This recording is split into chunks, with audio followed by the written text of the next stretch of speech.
로마서 9장과 11장까지 10장 11장까지는 이렇게 표현하죠.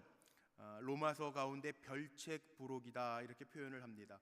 로마서 1장에서부터 8장까지는 우리가 어떻게 하면 구원을 받는지, 구원의 이치에 대한 설명을 사도 바울이 아주 정확하게 해줍니다. 이론이죠, 이론. 구원받는 도리들.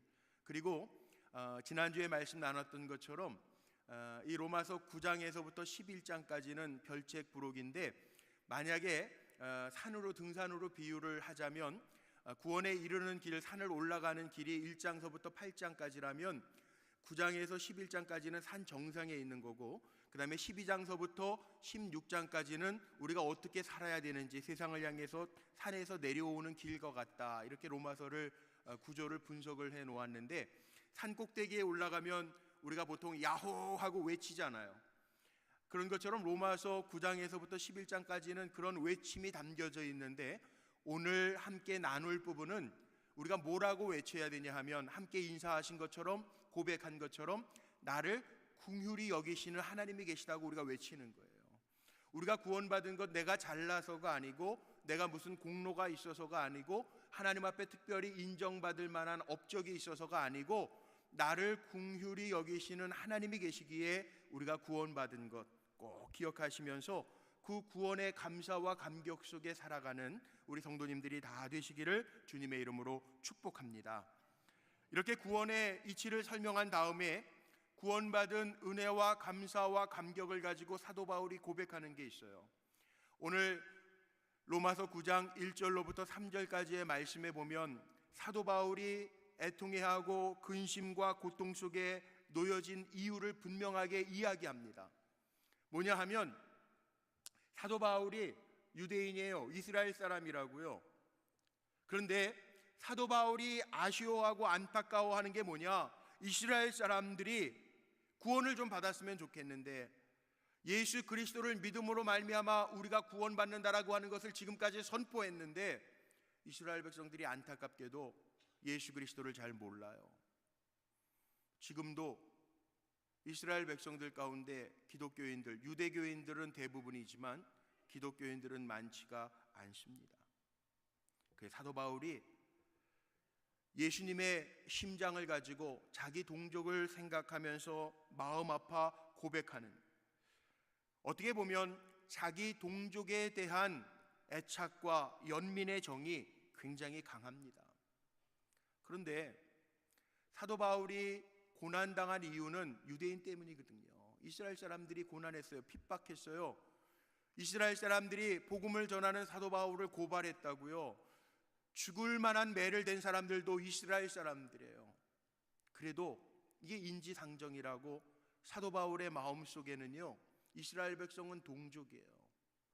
그들이 정말 구원받았으면 좋겠는데, 그들이 주님을 모르는 것, 지금까지 구원에 이르는 길을 설명했는데, 하나님이 우리에게 은혜를 주셔서 예수 그리스도를 믿음으로 말미암아 우리가 구원받는다고 했는데, 예수 그리스도를 모르는 자기의 동족들 이스라엘 사람들을 생각하면서 오늘 말씀 속에 보니까 뭐라고 고백하냐 하면, 자기의 마음이 너무너무 괴로워서 여기 1절과 2절 말씀에 보니까 큰 근심이 있는 것과 마음에 그치지 아니하는 고통이라고 이야기하고 있습니다. 저는 말씀을 준비하면서 목사인 저에게도요, 이런 반성과 찔림이 있었어요. 우리에게도 가까이 있는 사람들, 내 동족들 위해서 내가 기도하는가?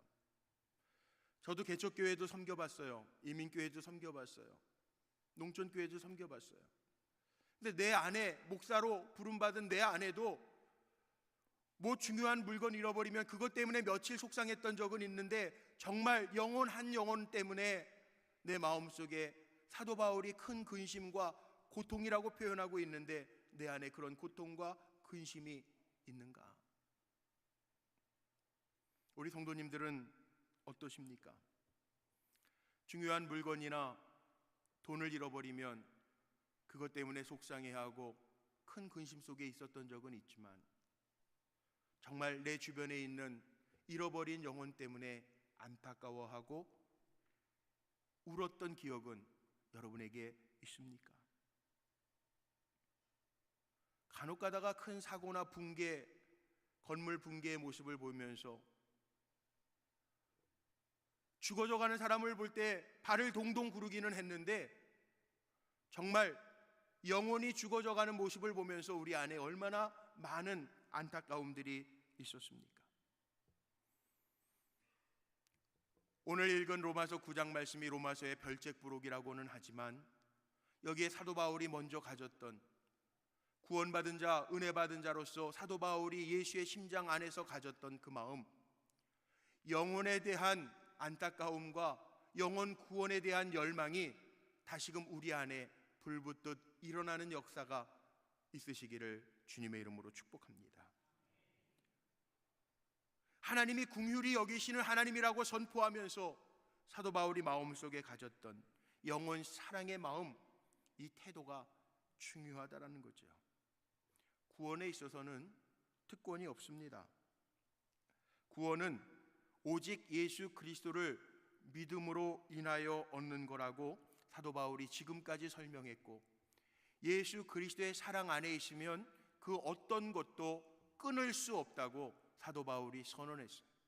우리가 다 넉넉하게 이기는 하나님의 자녀가 된 것, 이게 축복이고 은혜인 줄로 믿습니다. 그런데 그 은혜와 축복을 나만 누리는 것이 아니라 사도 바울은 자기의 동족들 이스라엘 백성들을 생각하면서 이 안타까움이 있는 거예요. 혈통으로 구원받는 게 아니니까 그 다음에 나오는 말씀들 4절 5절 말씀해 보세요. 이스라엘 백성들은요 이렇게 표현되어 있어요. 양자로 하나님이 삼으신 백성이고, 이스라엘 백성들은 친히 하나님께서 율법을 주신 백성이고, 이스라엘 백성들은 친히 이 땅에서 예배의 모범을 삼으시고, 예수 그리스도도 이스라엘 백성을 통하여 하나님이 보내셨는데, 그 동족들 이스라엘 백성들이 지금 주님을 몰라요.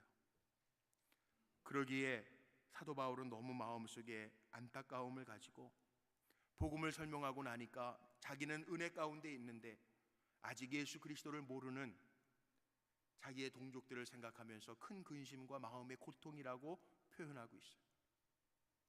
요즘 우리나라가 많이 어렵다고들 이야기합니다. 기도하시는 우리 장로님 권사님들도 다 나라를 위해서 기도하고, 그동안 우리가 나라를 위해서 많이 기도 안 했지만 요 근래에 대해서는 나라를 위해서 더 많이 기도하는 것 같아요. 왜냐하면 나라가 없이 내가 있지 않잖아요. 나라가 안전하고 평안해야 우리가 다 안전과 평화를 보장받고 살잖아요. 우리 동족을 위해서 얼마나 많이 기도하십니까? 이 나라 이민족을 위해서 우리가 얼마나 많이 기도하고 있습니까? 하나님이 긍휼히 여기시는 하나님, 그걸 선포하기 전에 먼저 우리 사랑하는 성도님들의 심령에 이 나라 이민족을 품고 기도할 수 있는, 영혼에 대한 고통을 가지고 기도할 수 있는 성도님들이 되시기를 주님의 이름으로 축복하고 축원합니다.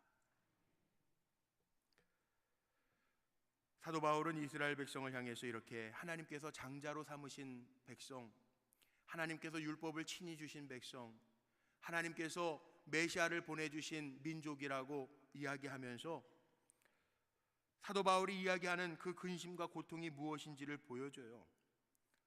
사도 바울이 생각하기에 이런 거죠. 정말 이스라엘 백성들 예수 그리스도를 알아야만 구원받는데, 그러면 이스라엘 백성들은 하나님께서 건지시려고 하는 그 구원의 섭리에서 버려진 민족인가? 아니면 하나님의 그 많은 약속들이 폐기되어진 것인가? 아니라는 거죠. 사도 바울이 이야기하고 있는 것, 그런 것 같지는 않은데, 그렇다면 누가 구원을 받느냐? 오늘 사도 바울이 풀어서 이야기하는 것이 있습니다. 오늘 본문 속에 이스라엘 민족이라고, 혈통의 이스라엘, 아브라함의 자손이라고 다 구원받는 것이 아니라 예를 들고 있죠. 이삭과 이스마엘이 있어요. 그런데 하나님이 약속하신 이스라엘 자손의 씨라야 구원을 받는다, 이렇게 표현되어 있죠. 또 이삭의 두 아들 에서와 야곱이 있는데 하나님께서 에서보다 야곱을 더 사랑하셨다라고 하는 표현이 있습니다. 그럼 이게 무엇이죠? 형식적인 이스라엘이 아니라 하나님이 찾으시는 구원받은 백성은 진심으로 하나님을 찾고 의지하고 하나님의 약속을 따라가는 자, 그가 참 이스라엘이라고 하는 이야기를 하고 있어요.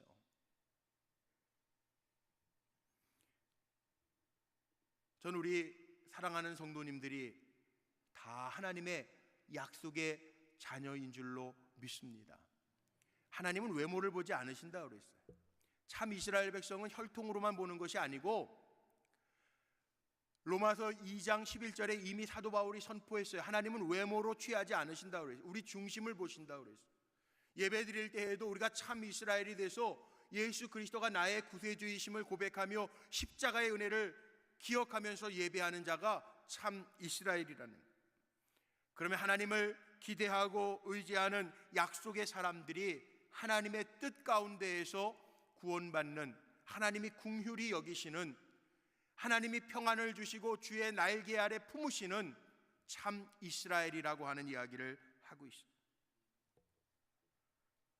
분명하게 기억해야 될 것이 있습니다. 구원의 원리가 오늘 담겨져 있는데요, 집안이 다 기독교인이어서 내가 모태신앙이기 때문에 구원받는다라고 생각하시면 착각입니다. 사도 바울이 말하는 구원의 원리, 가장 중요한 게 있어요. 구원이라고 하는 것은 집단적인 개념이 아니고 개별적인 개념이라는 거예요. 더 쉽게 얘기할게요. 여기 지금 예배 드리는 분이 한 550여 분,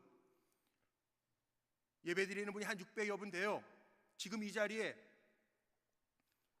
불꽃교회 공동체라고 다 하나님의 자녀가 되는 것이 아니라,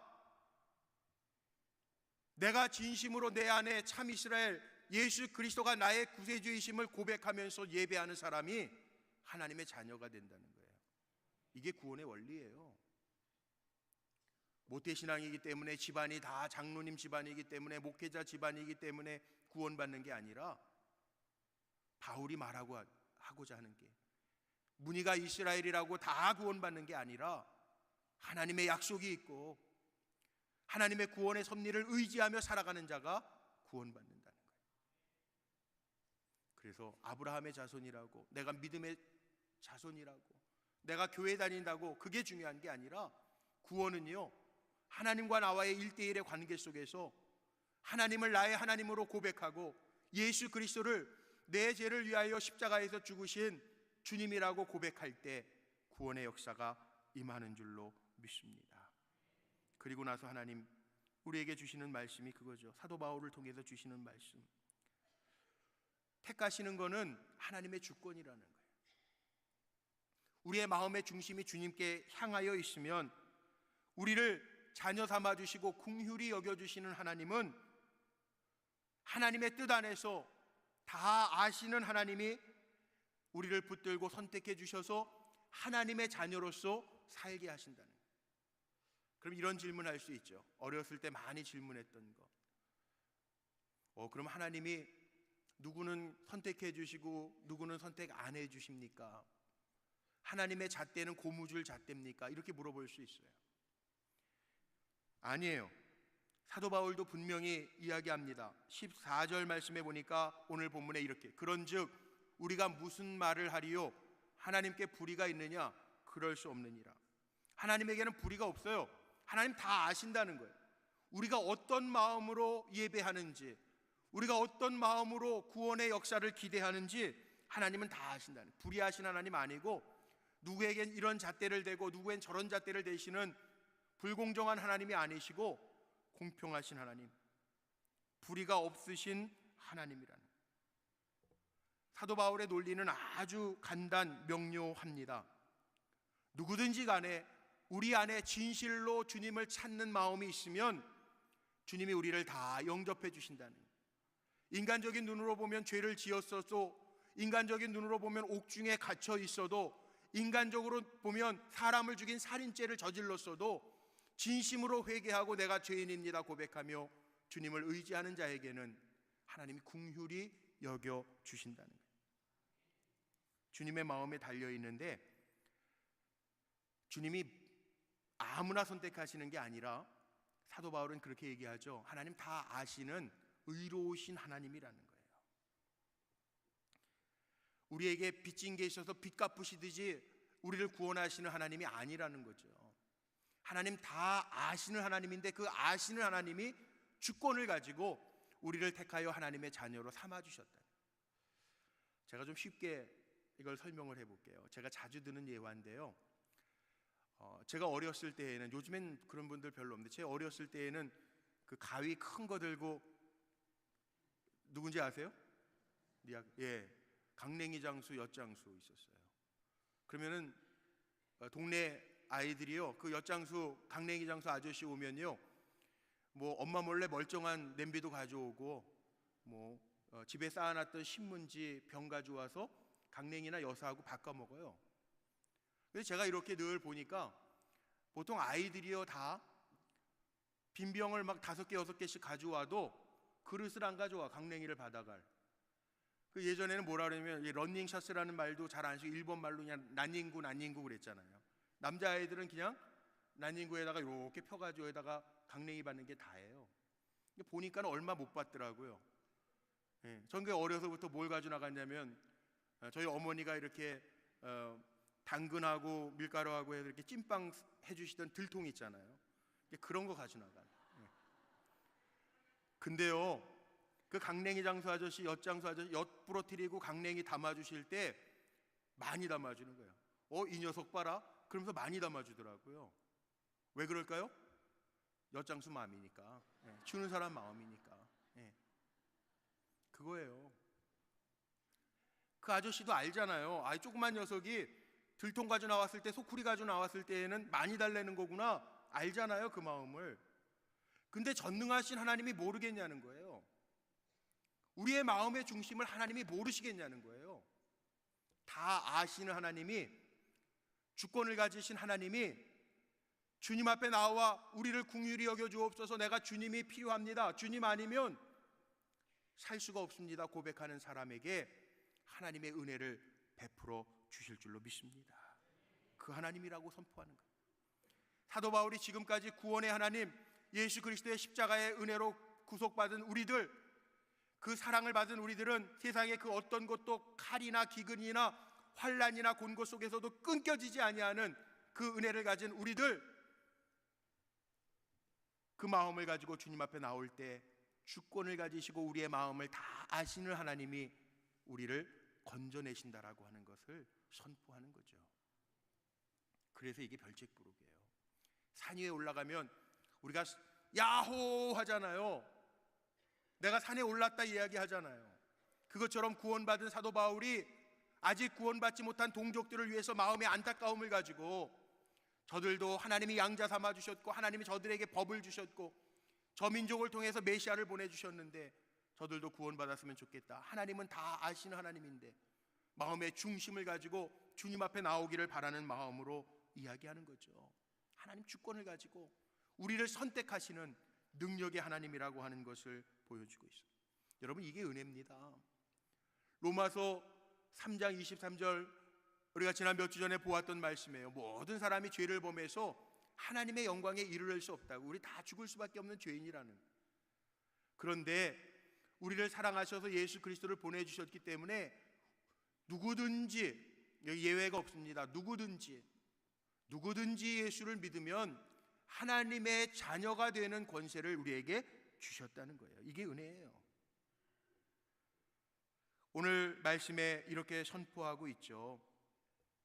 우리가 이렇게 구원받은 것은요, 16절 말씀에 보니까 원하는 자로 말미암음도 아니고 다른 박질하는 자도 아니고 오직 우리를 긍휼히 여기시는 하나님으로 말미암음이라. 공로도 아니고 내 자격도 아니고 오로지 하나님의 긍휼히 여기심으로, 우리를 아시는, 우리의 중심을 아시는, 주님 전에 나와서 예배하고 참 마음으로 예배하는 우리의 중심을 보시는 하나님이 우리를 긍휼히 여기시면 그럼 된다는 얘기예요. 오늘 예배의 자리에 나오신 우리 사랑하는 성도님들, 하나님이 긍휼히 여기시는 성도들 되시기를 주님의 이름으로 축원합니다. 사람들에게는 긍휼히 여김받을 필요 없어요. 사람들에게 불쌍히 여김받을 필요 없어요. 그러나 하나님 앞에는 긍휼히 여김받고 하나님 앞에서 불쌍히 여김받으며 하나님 주시는 은혜와 능력으로 풍성해지는 성도님들이 되시기를 주님의 이름으로 축복합니다. 그겁니다. 하나님은 의로우신 하나님이지만 동시에 하나님은 사랑의 하나님이기 때문에 그래요.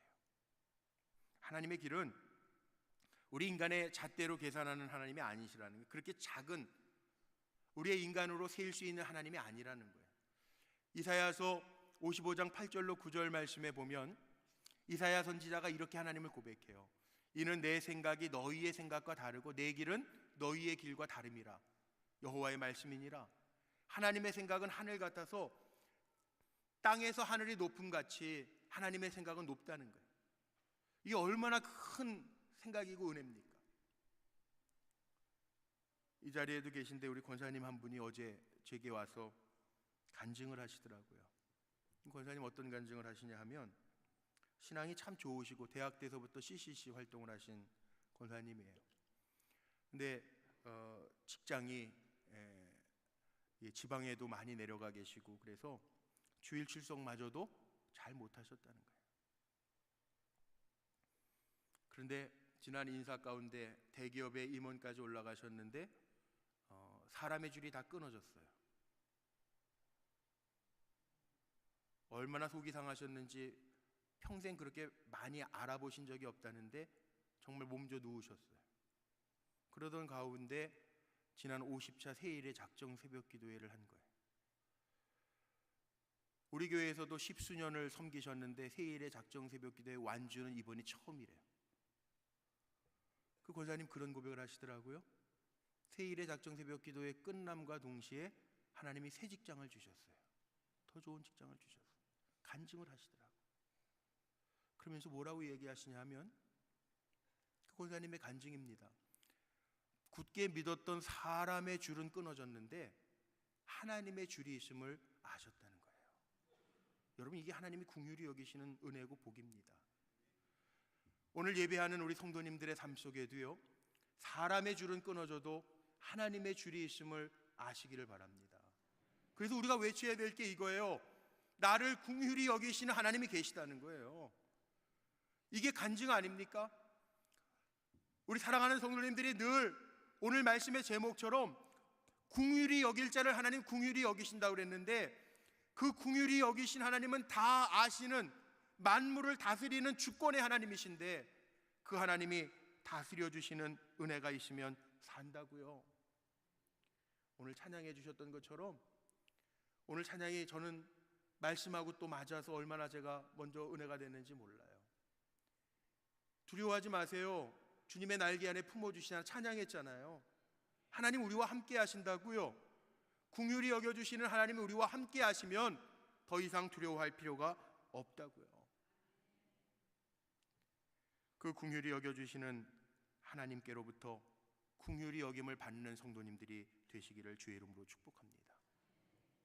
예수님이 왜 누가복음 15장에서 탕자의 비유를 얘기하셨을까?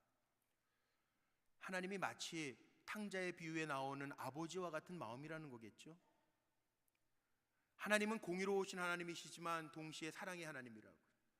공의로우신 하나님만 작동을 한다면 탕자의 비유에 나오는 아버지처럼 되먹지 못하게 아버지의 생전에 유산을 다 받아서, 이스라엘 법에는요, 생전에 부모가 계신데 유산을 달라고 하는 것 자체가 죄예요.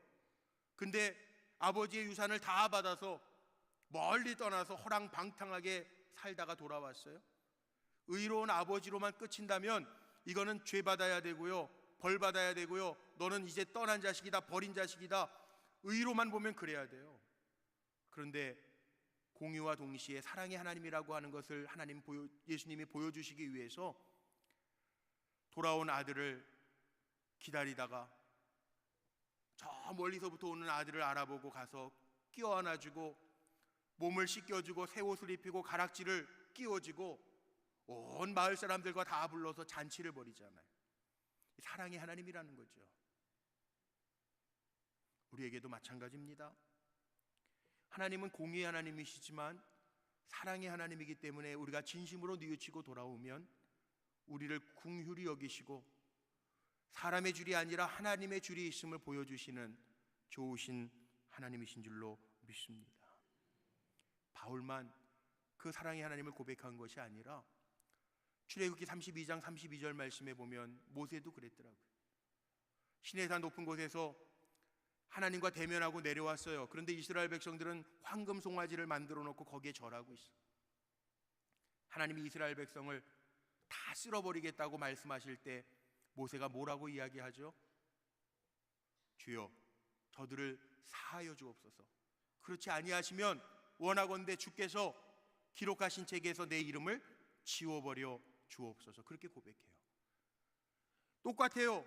사도 바울이 자기의 동족들을 생각하면서 그리스도께서 끊어질지라도 내가 간절히 원하는 바가 있는데 저들도 그리스도의 사랑을 알게 해 주옵소서 기도하잖아요. 모세도 심판 직전에 있는 이스라엘 백성을 위해서 내 이름이 주님의 책에서 지워질지라도 저들을 용서해 주옵소서 기도한다고요. 사랑의 하나님을 의지해서 간구하고 있죠. 그렇습니다. 하나님 다 아시는 하나님이기 때문에요, 똑같이 이삭의 자녀지만 하나님의 축복을 소홀하게 여겼던 에서를 택하지 아니하시고 하나님이 야곱을 택하셨대요. 그렇다면 오늘 우리가 이 시대를 살아가면서 중심으로 우리의 중심을 보시는 하나님 앞에 우리의 열심과 믿음과 우리의 눈물의 기도와 바람을 주님을 향해 두고 주님을 의지하면서 살 수 있는 종들이 다 되시기를 주님의 이름으로 축복합니다. 이미 우리에게는 긍휼의 바다가 있다고요. 우리 구원받은 하나님의 자녀들이잖아요.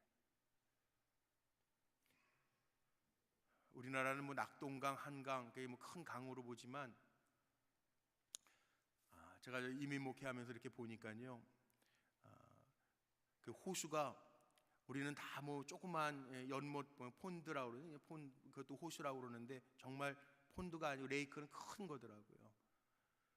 브라질 혹시 가보셨는지, 브라질 가면은 아마존강이라는 데가 있잖아요. 거기 대서양과 만나는 그 하구는요 꼭 바다 같다는 거예요. 마치 제가 살던 저 캐나다 토론토에 가면 온타리오 호수가 있는데 거기는 호수인데요, 거기 가서 이렇게 보면 바다 같아요. 이미 우리가 은혜의 바다에 다 있는 거예요. 바닷물은 짜서 못 먹지만 뭐 아마존강이나 저기 온타리오 레이크 같은 데 가면은 그 물은 민물이라 짠맛이 없어요. 똑같아요. 우리에게는요 이미 하나님 긍휼의 바다에 띄워놓으셨기 때문에 필요하면 우리가 그 은혜와 긍휼의 물을 떠 마시기만 하면 되는 거예요. 그런데 우리는 아직도 긍휼히 여기시는 하나님의 줄 대신 잡고 있는 게 너무 많아요. 오늘 주시는 말씀 뭔지 아세요? 16절 말씀에 보니까 이렇게 나와 있는, 사도 바울이 정말 복음의 진리 가운데 외치는 게 그겁니다. 우리 다 같이 한번 읽어보죠. 시작. 그런즉 원하는 자로 말미암음도 아니요 다른 박질하는 자로 말미암음도 아니요 오직 긍휼히 여기시는 하나님으로 말미암음이니라. 아멘. 우리에게 은혜는요 내 중심을 아시고 긍휼히 여기시는 하나님으로 말미암음이래요. 오늘 이 자리에 하나님께로부터 긍휼히 여김을 받아야 할 성도님들, 긍휼히 여김 받는 큰 은혜가 임하시기를 주님의 이름으로 축복합니다. 내가 은혜 받을 자격이 있어서가 아닙니다. 오늘도 전심으로 나를 긍휼히 여겨 주옵소서. 주님을 찾고 의지하는 자에게 하나님의 긍휼히 여기심이 임할 줄로 믿습니다. 오늘 말씀 정리하면서 마칩니다. 이게 은혜예요. 자격이 없음에도 불구하고 하나님의 긍휼히 여기심을 사모하는 자에게 긍휼히 여겨주시는 하나님의 은혜가 있음이, 이게 우리에겐 축복이고 은혜입니다. 실수가 없으신 하나님의 손에 우리의 구원이 있음을 기억하며 모든 것이 나를 긍휼히 여기시는 하나님의 손에 있음을 고백하며 우리를 긍휼히 여기시고 살게 하시는 하나님 앞에 감사와 찬송으로 예배하는 믿음의 종들이 다 되시기를 주님의 이름으로 축원합니다. 기도하시겠습니다. 하나님의 은혜와 긍휼히 여기심이 우리의 삶 속에 가득하게 하옵소서. 구원받은 은혜에 감사하고 찬송하며 살아가는 우리 불꽃교회 성도들이 되게 하옵소서. 주님과 동행함의 기쁨과 복이 우리의 입술로 마음 중심으로 늘 간증될 수 있도록 축복하여 주옵소서. 우리 주 예수 그리스도의 이름으로 감사하며 축복하며 기도하옵나이다. 아멘.